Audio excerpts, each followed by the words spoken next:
You ready to make history? Come on now. Yeah. You know, there's these two words. And when I say them, people get goosebumps because they know what happens next. So without further ado, free smoke. Look, scared cause I'm drowning in silence with bad thoughts. These days I don't have nothing to say, man, the bag talks. I put in headphones on my driver, pull up to the spot and give a good dick and Godiva. I can't lie, I'm uninspired. No more pillow talking about nonsense. I only stick around to put some band-aids on my conscience. You one game away. Blow up. We're playing for something, man. We're playing for something. This gotta mean something to you. It gotta mean something. Everything you got. Everything you got. Let's finish this. Do it, fellas. Let's go. Let's do it, fellas. Finish 2, 3. 1, 2, 3. Finish. Yo, I done come to the conclusion. I've come to the conclusion. I want to be good at golf. And listen, now, I don't have the time to be good at golf right now. Like, I don't have the time. I also don't have the patience to become good at golf right now. But listen, once I decide to get back into shape, which is going to happen in about 2 months or probably shorter, but definitely not going to be for another month. When I get back onto that schedule of getting back in shape, I'm definitely about to be doing workouts that will help with a golf swing, bro. Like, I want to be good at golf. I've never had an obsession with golf. I've never said golf wasn't a sport, but I'm not gonna lie. I do teeter in and out of consciousness when it comes to it's a sport, it's not a sport. But I got so much respect for Tiger Woods. By the way, the fact that this man had lost multiple endorsements because of infidelity, bruh. God treated that man like he had committed a crime or something, bruh. He cheated on his wife. People get cheated on every day, B. I'm sorry. That's reality. But nonetheless, I would never sit down and watch a golf match. Like, that's not something I would ever do. Like, I would sit down and watch a baseball game before I sat down and watched a golf tournament or whatever. But I can play golf. Like, I not golf like in real life. Like, I can play a golf video game. I done played golf video games.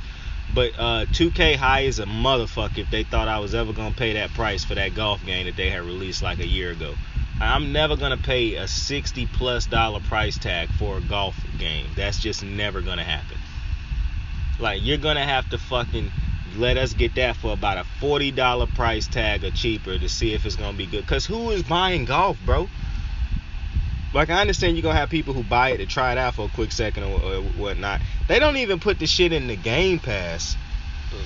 Like, that shit wasn't even in Game Pass. Because I had Game Pass for the longest on Xbox. And them motherfuckers never had that game in Game Pass. So I'm like, yo, you won't put it in Game Pass so people can try it. Like, look at MLB The Show. An established franchise.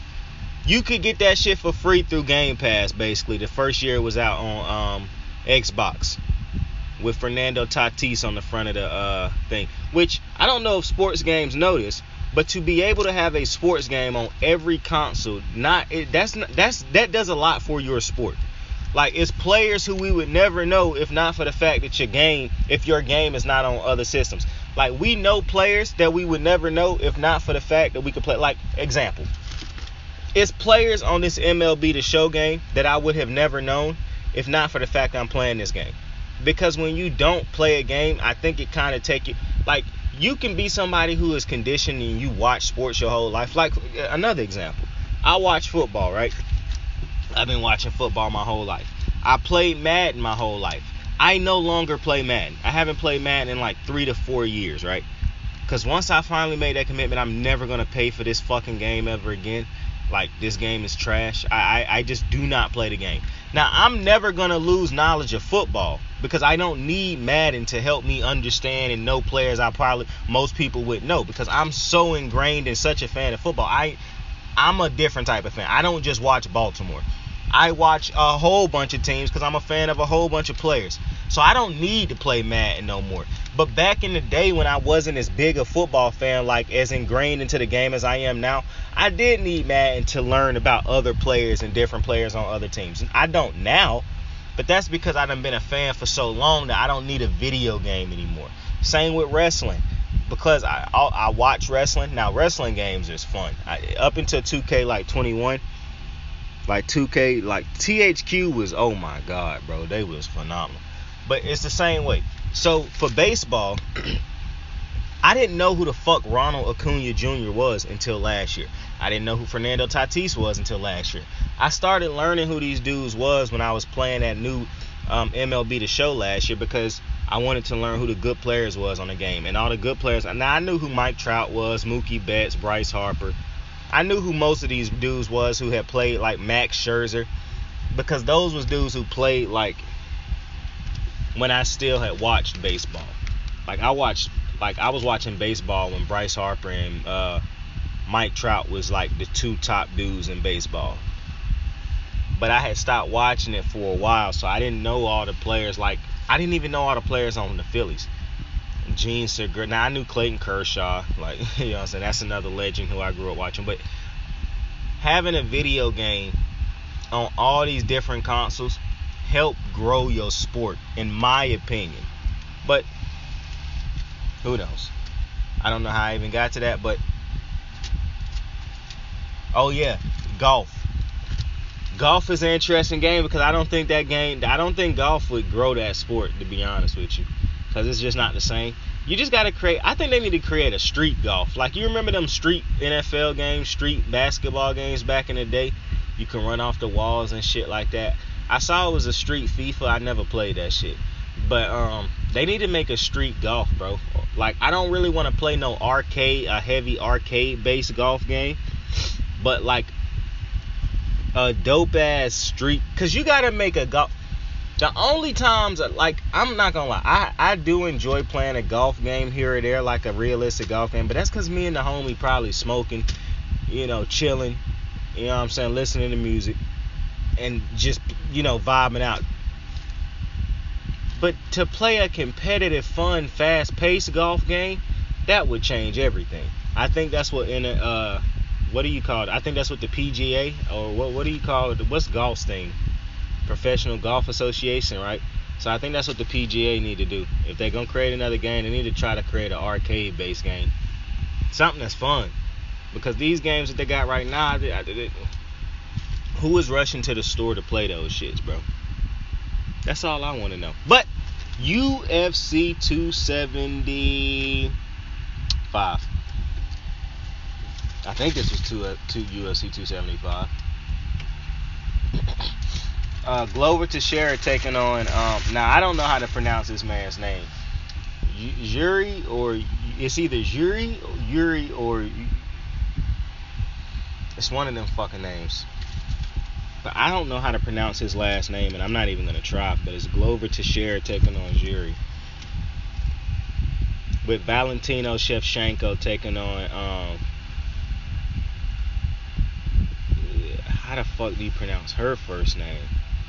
Tila? It's not Tila. Santos. I'm just going to call her. I know how to pronounce her last name. It's hard to pronounce her first name. It was a good card. So I caught the last fight of the prelims, because if you don't know, they have prelims before they start the actual show. That's why some of these events take so long, because the prelims can go for a little bit. I caught the last fight of the prelims, Choi versus Kobayo or Koba. It was some fucking names on this card, yo. I'm telling you. Choi's fucking chin. Both of these dudes got some chins, but this dude Choi took some shots. I'm shocked he didn't break his. I'm surprised he didn't get his jaw broken in this fight. Like, the amount of fucking clean strikes and clean combos that he was taking was wild. I thought he had lost this fight multiple times, bruh. Like, that shit was crazy. And that shit went to a decision, a split decision. Now, I don't know how it went to a split decision, but either way, Choi lost the fight. But I just wanted to mention that fight because I thought that motherfucker was going to lose this fight multiple times. But, boy, the chin on that motherfucker. But this pay-per-view started off with Jack Deli. I can't pronounce that motherfucker. Bro, like I said, a lot of fucking names, bro. And Ramazan Aminzi, bro. You gotta forgive me, bro. A lot of fucking names on this card was just... Just like fucking wild, bro. But check me out. This dude, Jake was in the next fight. This dude Jack went off of straight body shots, yo. It was kind of crazy. Maybe he had got a body shot that, like, you know what, bro? I'm not doing this. Yes, I am. Maybe he had got... No, I'm not, bro. I want to talk about this other fight first, bro. Well, you know what? Actually, bro won off of body shots, Jack. So shout out to Jack. But this motherfucker, Jake Matthews, bro. Him and this dude, Andre Fiano. I guess they call him the Celtic something, bro. This dude, Jake Matthews, bro, slept buddy in the... Bro. The combination, the striking display. I really wanted to get to this fight first. I didn't really care for that first one. Like, it was body shots. It was cool, but I didn't really care about it. This Jake fight, bro. Jake Matthews, bro. This it was... Because, bro... So when he knocked out Buddy in the corner, right? He had bruh up against it. I'm saying corner. He had bruh up against the cage. And when Buddy was basically fighting for his life, because he was hitting him with some shit in that last round that they before he knocked him out. When he had him against the cage, basically hitting him with the 1-2-1-2. When he finally hit him with the shot that slept him, the camera angle had it so that we couldn't actually see the shot that got landed to sleep him. You just saw Buddy fold down to the floor. When they went back and finally, because these bozos showed the replay, and they showed us the same replay of the angle that we saw from the original angle was the same. They showed the same angle that we couldn't see the shot that knocked him out in the replay. And I'm like, yo, how are y'all this high? Like, I'm through 2 blunts right now, and y'all higher than me. But eventually, they got to the replay for a camera angle so we could see the shot that Jake Matthews landed. Bruh, this is what I'm saying. A lot of dudes tonight kept jaws on them that I'm shocked that a lot of dudes didn't break their jaws tonight, or didn't get their jaws broken tonight, because some of these dudes was just taking some shots, bruh. Because before Jake Matthews knocked Buddy out, he was still feeding them shots, bruh. Like it was just like a prolonged ass whooping, because Jake didn't...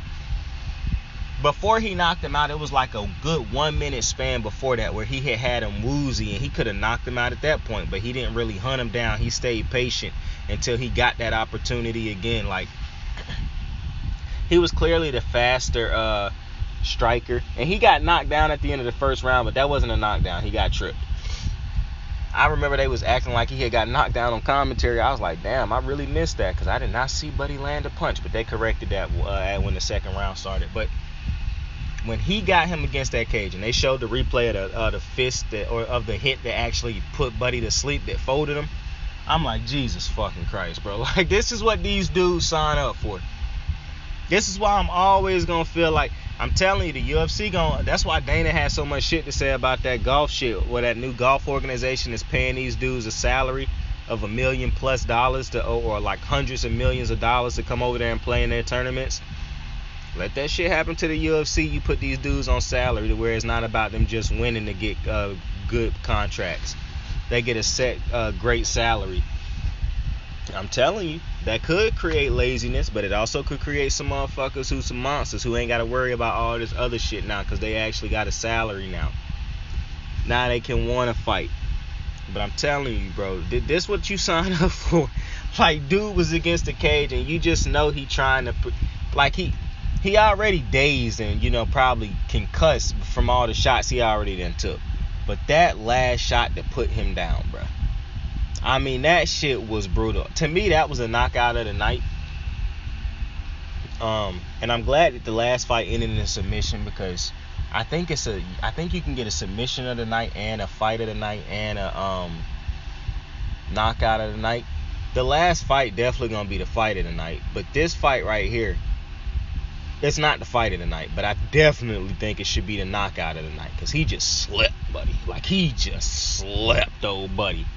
And if these motherfuckers had the camera angle in the right angle from the rip, it would have looked even more impactful on the to the crowd if he had the camera angle in a better angle. Like, they got to do something about that. Like, come on, man. All you could see from me watching it, the only thing you could see was his back, and you knew he had landed the punch because you could see him throw it, and you could see Buddy's body just completely fold, but you didn't actually get to see him land the punch till they hit the replay that had the other camera angle, and I'm like, come on, man. Like, the motherfuckers who was sitting right there got the best view of it, basically, because the camera angle from which I saw was just atrocious. But what a fucking knock. That shit was crazy. Because the fight previously, I'm not trying to take nothing away from this dude, Jack. It was great body shots and whatnot, but it was kind of like, damn, that was, you know what I'm saying, that was pretty wild. This shit right here felt like Buddy put Bud down. Like, he put Buddy in a blender. He said, yo, I'm taking you out, and it just felt like dude didn't have, what's my man's name? It just didn't feel like Dre had nothing for him, bro. It felt like Dre had nothing for this motherfucker, bro. Jake got to work on his fucking promo game after the match. Promo game wasn't that great, big dog, but what a fucking knockout. Like, if that don't win knockout of the night, I'll be shocked.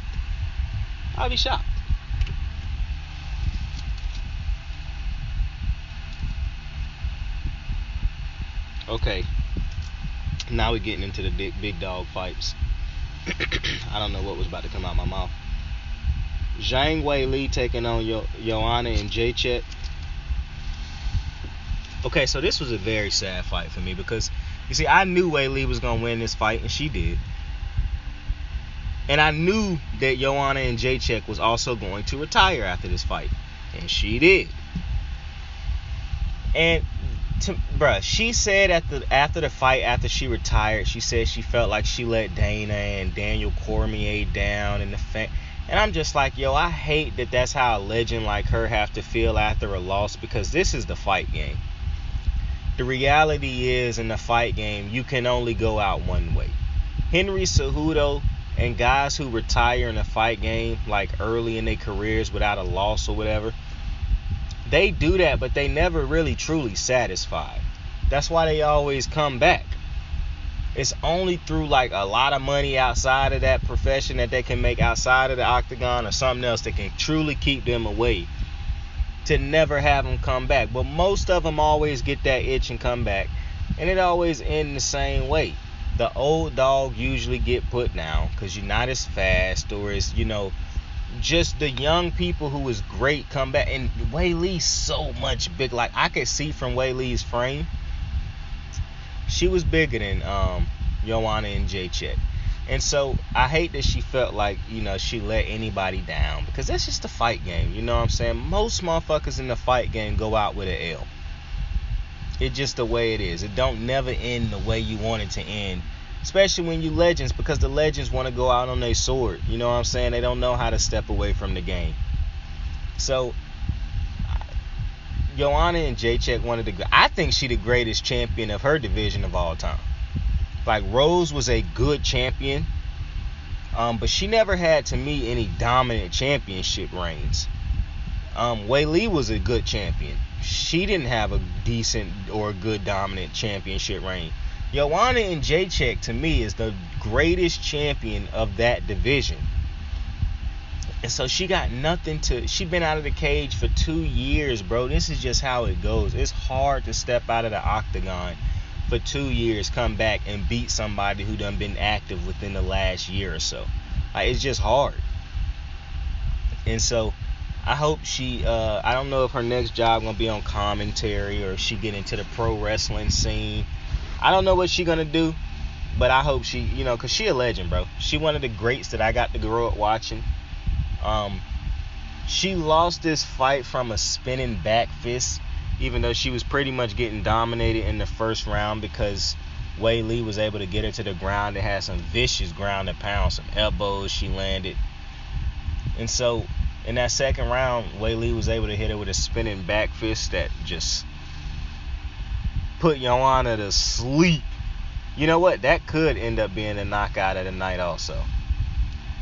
I'm biased because I love Joanna and Jacek. I like Weili, but, you know, nostalgia.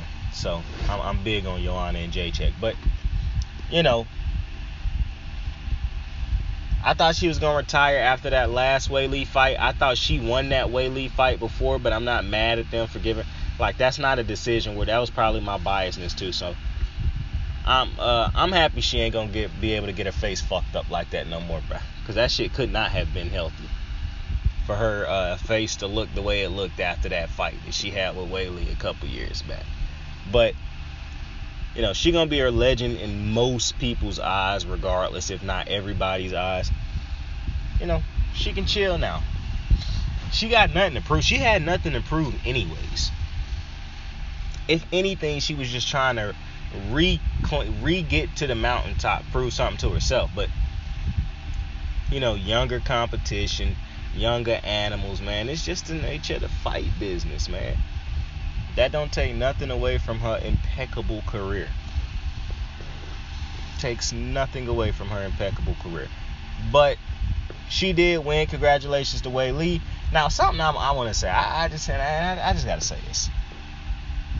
Because I watched Weili lose to Rose both of those times. And Weili was not trying to give Rose all those hugs and run over there to Rose and hug her while she was talking to her camp after she lost. She wasn't trying to give Rose a whole bunch of handshakes and constantly talk to her and shit like that. But for some reason, when she beat Joanna and Jacek, now you want to hug her 50 million fucking times. You want to keep touching all over her and shit like that. And I'm like, bro, are you fucking serious?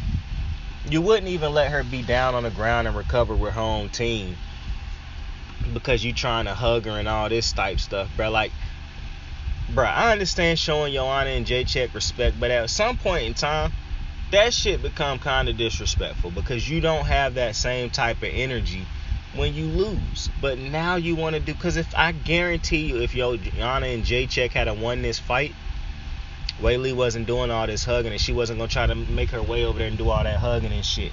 I keep the same energy, bro. Like, so that did kind of annoy me a little bit because I'm like, bro, you didn't have this energy with Rose. You didn't want Rose doing all this shit. But, you know, that was just my little gripe. But congratulations to Weili on winning that. Joanna and Jacek retires. And I knew she was going to do that, but when she actually did it, I was just like, damn. That's crazy. The boogeyman. Or the boogie woman.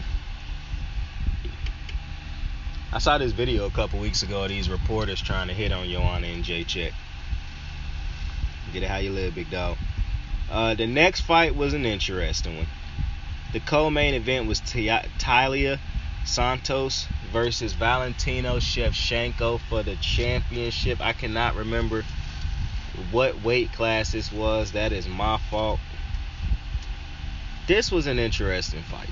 So, bro, I had to decide when I got on here, like, yo, if you get on here, bro, is you gonna be bitching about that judging? But listen, man, I just don't understand some of these judges sometimes, man. I really don't understand.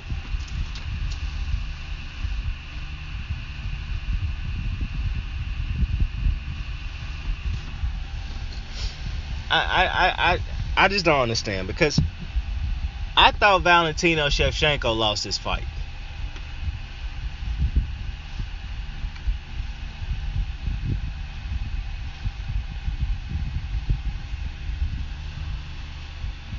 I thought she lost this fight 3 rounds to 2. Because I thought that she lost the first 3 rounds. And I thought she could have lost either the 4th or 5th round. Because in one of those 2 rounds, one of those last 2 rounds, she ended up fucking up. Because I think she got taken down twice in the beginning and towards the end of one of them last 2 rounds, if I'm not mistaken. But either way, I knew for a fact I thought she had 3 rounds.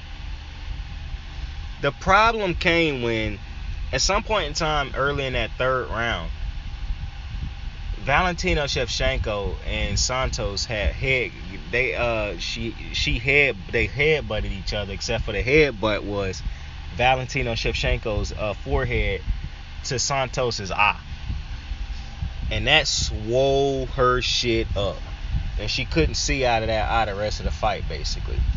If the judges gave Valentino Shevchenko points for damage to that, because that's just wild. Because if you take away that headbutt, Valentino Shevchenko didn't really do any type of damage. She might have landed some strikes when they was on the feet, but that was nothing compared to now.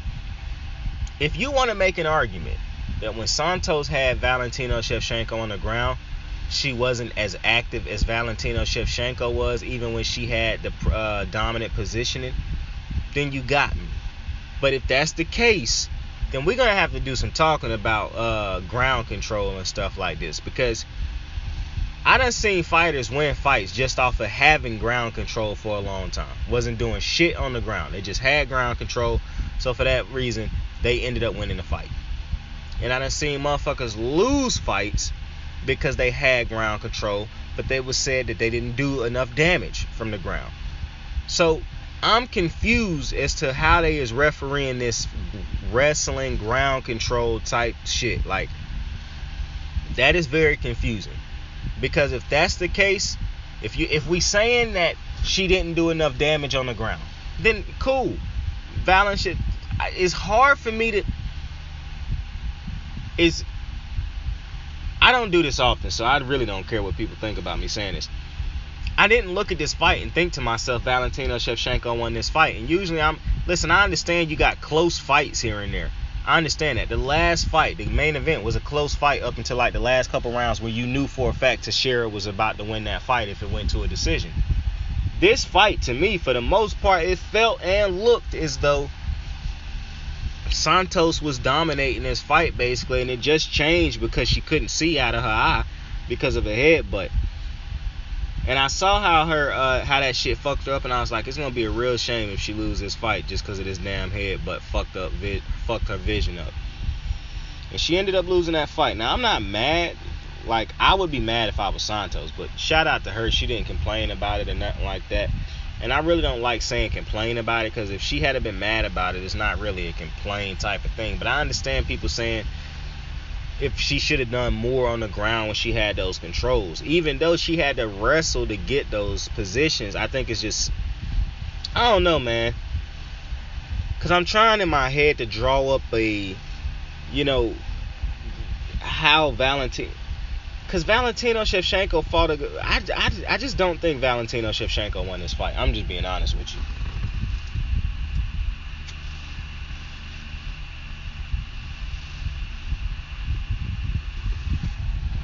And if you don't agree, that's cool. We don't have to agree, bro. It was another fight that happened this year that I didn't think a fighter won, that they ended up giving the fighter the win on the cards. And this is exactly why when you fight champions, you gotta fucking beat them. That's the reality, because unless you just dominate somebody like Usman did to what's dude's name? To old buddy who got knocked out by one of them Paul brothers, Tyron Woodley.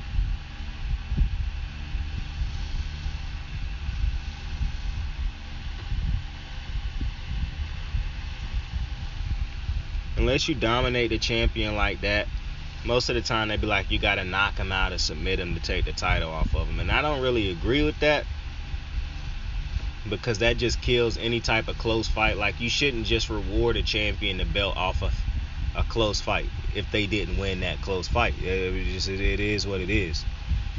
But they gave her the win. I'm not gonna be too mad about it. I don't think Valentino Shevchenko won this fight, but they'll probably draw up a rematch. I will say I wanted to say Santos could probably do more on the feet, but I can't really complain about how she fought on the feet, because I don't really think she didn't really do, like, she wasn't a boxer or anything like that on her feet. But I actually don't think her ground, like, Valentino Shevchenko to me is clearly the faster striker. But I don't know, it didn't feel like it was that much of a problem until the eye. Like, it didn't feel like Valentino Shevchenko's stand-up game was too much of a problem for Santos. I don't know, Santos an interesting fighter because she got the height on her, she got the reach. If she can get a more aggressive streak tonight, I understand fighting cautious and smart, But I do think if she was more aggressive on the ground in some of those positions when she had the more dominant position, if she had thrown some more strikes and elbows, that they probably would have gave her this win. But because she didn't, it felt like sometimes she was just resting when she got position. Maybe that's why they ended up not giving her this win. That's the only thing I can think of. And if that's the case, like I said, I understand it, but y'all gonna have to modify some of these rules, man, because that's the exact reason why people was mad about. I wasn't mad about Aljamain Sterling winning that Yan fight, but people was like, yo, he got on the ground and didn't really do much. He just had ground control, but he never did anything. And people was like, he shouldn't have won off of that. Well, now you just robbed somebody who was dominating on the ground. So it's just, to me, it's just wild. So that's my thoughts on that fight. I don't think Valentina Shevchenko won, but I'm not going to take anything from her. Congratulations to her. That was a good fight. I think Santos was severely compromised after that headbutt.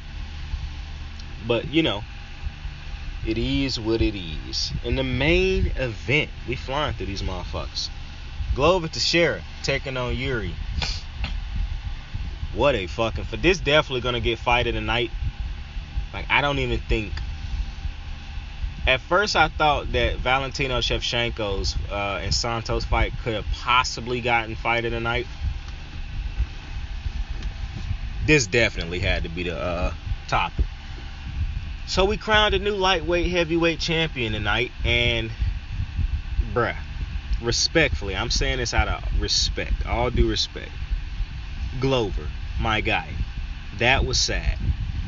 My man's had 30 seconds away from victory and got tapped out in 30 seconds away from victory. And it's so wild because of the mistakes he made in that him being the technician and the great that he is in those type of positions. And for him to slip up and fuck up in 30 seconds left in the fight to win, to retain his championship, that's absolutely wild. Now, I do think you got to have a rematch because this was an amazing fight.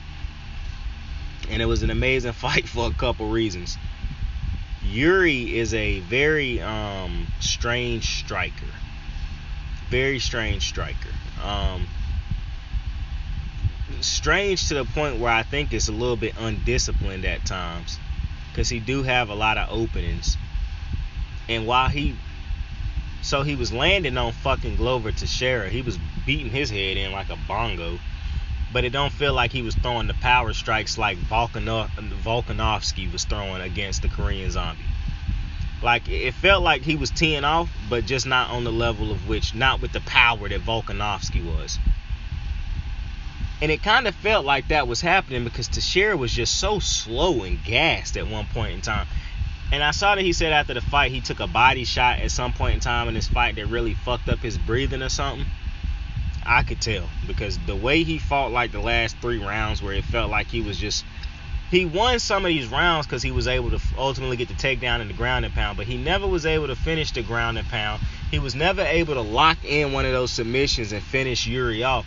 And that just I kept saying throughout the majority of this match, I'm like, yo, somehow Yuri gonna find a way to win this. Somehow he gonna find a way to win this. 30 seconds left in the fight, I'm thinking to myself, there's no way Yuri gonna win it. And this motherfucker ended like a minute left in the fight, I'm thinking, alright, Glover probably gonna win this. Cause he on the ground, I'm like, Yuri, this is not where we wanna be. Even though Yuri had some great ground and pound going throughout this match. It was multiple times in this match where I'm thinking these two motherfuckers was gonna end up losing. To their credit, they both have great chins and they both can take a lot of damage. It feel like a submission was the only way somebody was actually going to lose this fight other than the decision. Because Yuri was definitely about to lose this fight via decision until that last 30-second heroic submission. And I think that's the first time Glover Teixeira had ever been tapped out or submitted in his career. That shit was crazy. My boy Glover went out sad right there. That was wild. Like, I thought he was going to lose via a knockout earlier in this fight, because I'm telling you, he was getting teed off on, bruh. Like, bruh was beating his head in like a bongo, bruh. But like I said, bruh, chin. Now, as I was watching this fight, I couldn't help but think to myself, if John Jones was still competing, he would be dominating this division. Like, he would be dominating this division. Like, I think him and Yuri could have a great fight. Him and Teixeira could have a good fight, but he would win both of those encounters.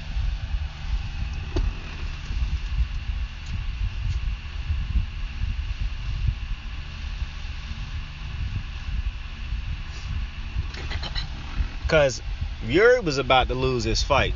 And one of the reasons he was about to lose his fight, because even though he had the speed advantage, bro, he just so undisciplined and leave himself open. And when he got gassed, he still got a chin on him, because Teixeira was hitting him with some shots that I thought was going to put him down.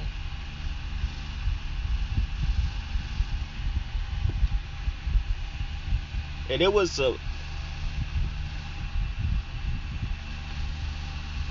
a moment in this match. I can't remember if it was in that if it was in the fourth or the fifth or the third round, where Teixeira was in the full mount, on top mount, and he had landed a couple nice elbows and hits, and Yuri was gassed. Like, if Teixeira could have landed 2 to 3 more powerful elbows, he would have won the fight right there.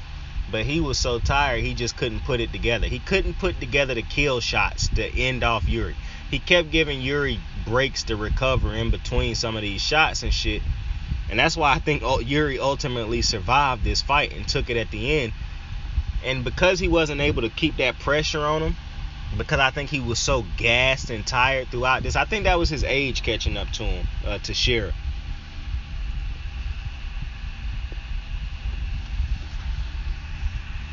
That was amazing. Like 30 seconds left, bro. I'd be pissed. That's like the equivalent of a game-winning shot.